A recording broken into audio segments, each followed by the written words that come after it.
আপনারা জানেন গত 31শে ডিসেম্বর ছাত্রদের নেতৃত্বে জুলাই ঘোষণাপত্র দেওয়ার কথা ছিল।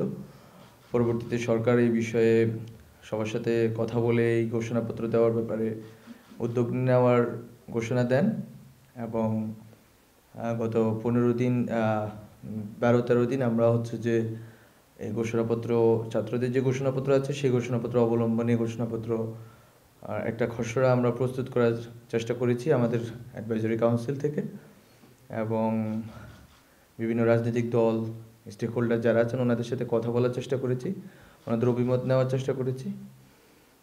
সবার সাথে আমাদের কথা বলা হয়ে ওঠেনি, কিন্তু বৃহত্তর রাজনৈতিক দল বিএনপি, তার পরবর্তীতে জামাত এবং যারা নারী সংগঠনগুলো আছে, শিক্ষক সংগঠন, বিভিন্ন গ্রুপ অফ পিপল, স্টেক হোল্ডারদের সাথে, ছাত্রদের সাথে আমরা কথা বলেছি।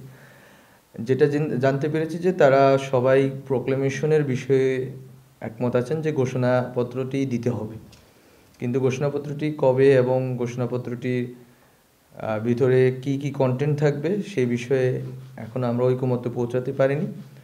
ফলত আমরা আগামী বৃহস্পতিবার আশা করি সবাই মিলে সর্বদলীয় একটি বৈঠক হবে।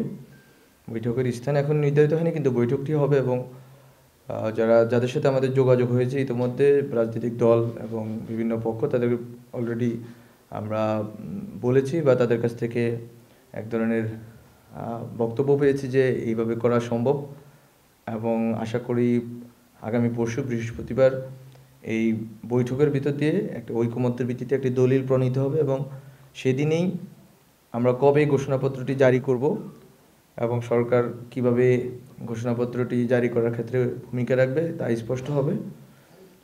এটাই হচ্ছে আমার দিক থেকে আজকে বক্তব্য এবং আশা করি যে বাংলাদেশের জনগণ এবং ছাত্রদের নেতৃত্বে যে গণ অভ্যুত্থান পরিচালনা করেছে সেই গণ অভ্যুত্থানের একটি প্রেক্ষাপট এবং গণ অভ্যুত্থানের যেই প্রত্যাশা তা এই ঘোষণাপত্রটিতে প্রতিফলিত হবে এবং সকল রাজনৈতিক দল এবং পক্ষের মতামত নিয়ে ঐকমত্যের ভিত্তিতে এই ঘোষণাপত্রটি প্রচারিত এবং ঘোষিত হবে। সো আপনাদেরকে ধন্যবাদ অপেক্ষা করার জন্য। এবং না, যে খসড়াটি আছে ওই খসড়াটি আমরা ফর্মালি ফর্মালি আমরা বলিনি কারোর সাথে, কিন্তু ইনফর্মালি আমরা অনেকগুলো গ্রুপের সাথে কথা বলেছি, যেমন টিচার্স সংগঠনগুলোর সাথে কথা বলেছি, বিএনপির কাছে, জামাতের কাছে, তারপর গণসংহতি, গণ অধিকার, বিশেষ করে গণসংহতির থ্রুতে আমরা গণতন্ত্র মঞ্চের কাছে পাঠিয়েছি, ইসলামী আন্দোলন বাংলাদেশ এবং এরকম কয়েকটি পক্ষের কাছে পৌঁছাইছি এবং এটা গত 3-4 দিন আগে ওনাদের কাছে পৌঁছানো হয়েছিল। ওনাদের মন্তব্য পেয়েছি, কিন্তু ওনাদের মন্তব্যের জায়গাটা যদি সংশ্লেষণ করা হয় সেটা হচ্ছে এই জায়গায় যে ওনারা ঘোষণাপত্রটি অধিকাংশ ক্লজেই ওনারা একমত, কয়েকটা ক্লজে ওনাদের দ্বিমত আছে। এই দ্বিমতগুলো ওনারা ওনাদের পার্টির ইন্টারনাল ফোরামে এবং এক্সটার্নাল বিভিন্ন বিশেষজ্ঞদের সাথে কথা বলে এটা নিশ্চিত হতে চাচ্ছেন এবং ওনারা নিজেরাও কিছু প্রস্তাব দিতে চাচ্ছেন। ফলত আমরা মনে করি একটা সর্বদলীয় একটি বৈঠকের ভিতর দিয়ে এটা হইলে এবং ছাত্ররা যদি সম্মতি দেয় এবং ঐক্যবদ্ধভাবে এটা যদি করা যায় তাহলে এটা জাতীয় ঐক্য ধরে রাখা যাবে এবং এই ঘোষণাপত্রটি মনে করি ফলপ্রসূ হবে। দ্বিমত তো বেসিক্যালি দ্বিমতের ইস্যুগুলো তো তারা এখনও তাদের এক্সপার্টদের সাথে কথা বলছেন যে কোন কোন বিষয়গুলোতে তাদের দ্বিমত থাকতে পারে, কিন্তু আমরা আসলে এখনও ক্লিয়ার না তাদের দ্বিমতের জায়গাগুলো কি হতে পারে, সেটা আলোচনা সাপেক্ষে আমরা জানতে পারবো। গত তিনটি নির্বাচনে বলতে 18 সালে ইলেকশনে তারপরেও একটি বিষয় আছে যে রাজনৈতিক দলগুলো অংশগ্রহণ করেছিল এবং প্রতারিত হয়েছে। তো কিন্তু আমরা মনে করি যে জাতীয় পার্টির ভূমিকা সম্বন্ধে অলরেডি আমরা স্পষ্ট, যেহেতু আমরা তাদেরকে কোনো মিটিংয়ে ইতিমধ্যে ডাকিনি, এই বিষয়ে তাদের পরামর্শ বা তাদের সাথে কথা বলা আমরা যৌক্তিক মনে করছি না বা প্রয়োজনীয় মনে করছি না। আর বাম দলগুলোর ভিতরে তো অনেক দল আছে, বামপন্থী সংগঠনগুলো আছে অনেক, কিন্তু যে সংগঠনগুলো গণ অভ্যুত্থানের সাথে সহযোগী ছিল এবং অংশগ্রহণ করেছেন ওনাদের সাথে অবশ্যই কথা হবে। ইতিমধ্যে আমি তো বলেছি গণতন্ত্র মঞ্চে একটি বাম দল রয়েছে বা আরও বামপন্থী যারা সংগঠন আছে, বামপন্থী টিচারদের বা সিভিল সোসাইটি আছে, সবার সাথেই কথা হবে। যারা আমাদের গণ অভ্যুত্থানের পক্ষশক্তি, গণ অভ্যুত্থানের পক্ষে যাদের স্পষ্ট অবস্থান ছিল এবং আছে, তারা তাদের সবার সাথেই কথা বলার আমরা চেষ্টা করব। সবার সাথে তো আসলে ফিজিক্যালি এবং সবাইকে ডেকে নিয়ে কথা বলা সম্ভব না, রিপ্রেজেন্টেশনটা যাতে সবার থাকে এটা আমরা নিশ্চিত করব। বাংলাদেশের প্রাচীন রাজনৈতিক দল তো আছে, ঠিক আছে, এটা এটা তো তর্কের বিষয় না। বিষয় হচ্ছে আপনার তাদের সাথে তো আমি বললাম তারা গণঅভ্যুত্থানে অংশগ্রহণ করেছে, এটা এই ভিত্তিতে তাদের সাথে কথা হবে। গত কথা হয়নি, কথা হবে। আমার নাম মোস্তফা মল্লিক, আমি চ্যানেল আই আছি। প্রশ্নটার আগেও করেছিলাম, আপনি উত্তর দিয়েছিলেন, তারপরে যেহেতু আজকে প্রাসঙ্গিক এই বিষয় নিয়ে, জুলাই যে ঘোষণাপত্রটি আপনি বলছেন, এটা আসলে সরকার ফ্যাসিলিটেট করছে বলে জানি। ঘোষণাটা কোন ব্যানারে আসবে, মানে এটা কি শিক্ষার্থীরা বা কোনো দলীয়, এর আগেও ক্লিয়ার করেছিলেন, যদি এক লাইনে একটু ক্লিয়ার করতেন।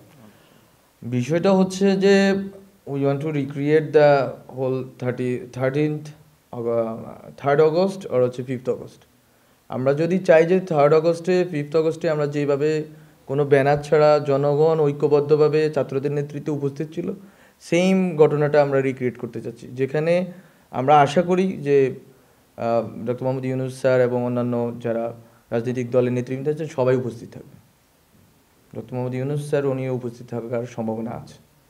এটা মূলত 5ই আগস্টে যদি আমরা থাকতাম, তাহলে স্টুডেন্টদের দিক থেকে আমরা যেটা পেয়েছি, 5ই আগস্টে যদি আমরা থাকতাম, ওখানে যদি আমরা বিকালে ঘোষণাপত্র দিতাম বা এর 2 দিন পরে দিতাম, যেই মোমেন্টটা হয়তো ওই মোমেন্টটা আমরা ক্রিয়েট করতে চাচ্ছি। ফলত ওখানে ছাত্রদের নেতৃত্বে থাকবে, কিন্তু সব রাজনৈতিক দলের রিপ্রেজেন্টেশন থাকবে।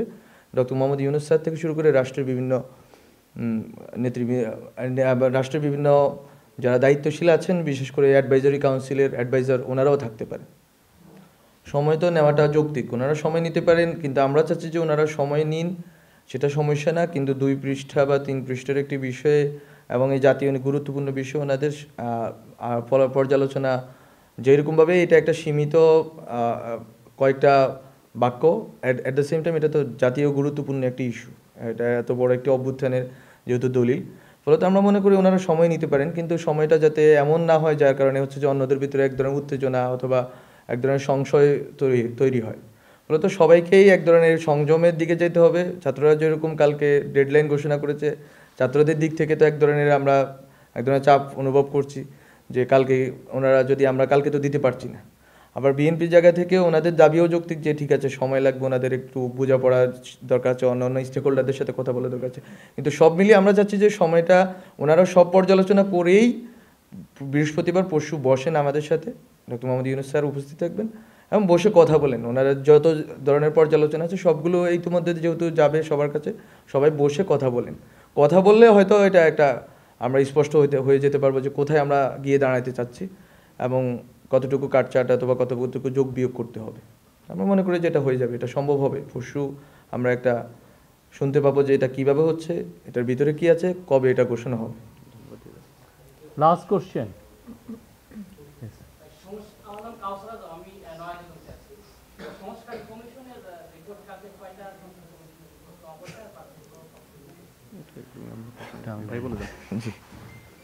কালকে সংস্কার কমিশনের 4টা সংস্কার কমিশন আসবেন, এসে চিফ অ্যাডভাইজারের যে কার্যালয় তেজগাঁওয়ে, ওনারা চিফ অ্যাডভাইজার এবং অন্যান্য অ্যাডভাইজাররা থাকবেন, আমাদের মাহফুজ আলম উনিও থাকবেন।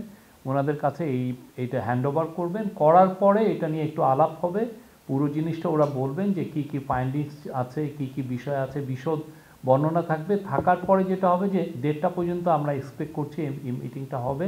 হওয়ার পরে লাঞ্চের পরেই আমাদের এখানে কয়েকজন অ্যাডভাইজার আসবেন, আমরা এখনও জানি না কারা আসবেন, এসে আপনাদেরকে পুরো জিনিসটা ব্রিফ করবেন। এটা 3টার সময় আমরা এখানে প্রেস কনফারেন্স ডেকেছি কালকে।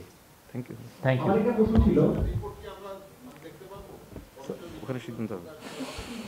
কমিশনের রিপোর্ট অ্যাটলিস্ট আপনি সামারিগুলো আপনারা পাবেন।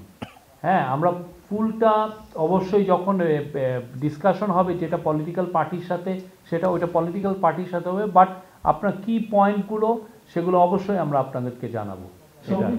আমার ঘোষণাপত্র নিয়ে আমার একটা প্রশ্ন ছিল। আমি হাসিব বিল্লাহ, কাজ করি এখন টেলিভিশনে।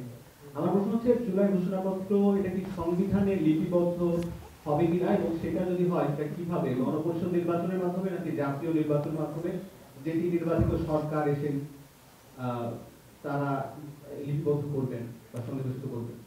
সরকারের দিক থেকে একটি পর্যালোচনা আছে যে এই ঘোষণাপত্র অবলম্বনে সরকার একটি আইনি লিগ্যাল ডকুমেন্ট প্রস্তুত করার একটা পর্যালোচনা আছে। সরকার ভিতরে পর্যালোচনা চলছে যে এই ডকুমেন্টকে, প্রক্লেমেশনকে ধরে আমরা একটা লিগ্যাল ডকুমেন্ট প্রস্তুত করব আমাদের গভর্নমেন্টের ন্যায্যতা এবং সব কিছু মিলে। এটা অনেক আগে হওয়ার কথা ছিল, কিন্তু আমরা জনগণ থেকে আসার আগে আমরা করতে পারছি না। এটা আমরা মনে করি যেটা জনগণ থেকে আগে আসুক, সবাই মিলে যেটা প্রক্লেমেশন হবে সেটা সূত্র ধরে আমরা করব। আর সংবিধানে অন্তর্ভুক্তির বিষয়টা অবশ্যই গণপরিষদ এবং পরবর্তী সংবিধান সংশোধনী থেকে শুরু করে সব কিছুর উপর নির্ভর করবে। এবং যারা এই দায়িত্ব পাবেন, আমরা যদি এই দায়িত্ব পাই, জনগণ যদি আমাদের এই দায়িত্ব দেয়, তাহলে আমরা এটা করব। আর যদি পরবর্তী যারা দায়িত্বে আসবেন তাদের কাছে তো এটা বাইন্ডিং থাকবে বলে আমরা মনে করি।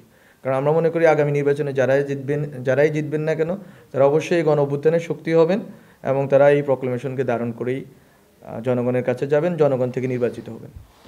তো এটা এইভাবেই ঘটবে। Thank you.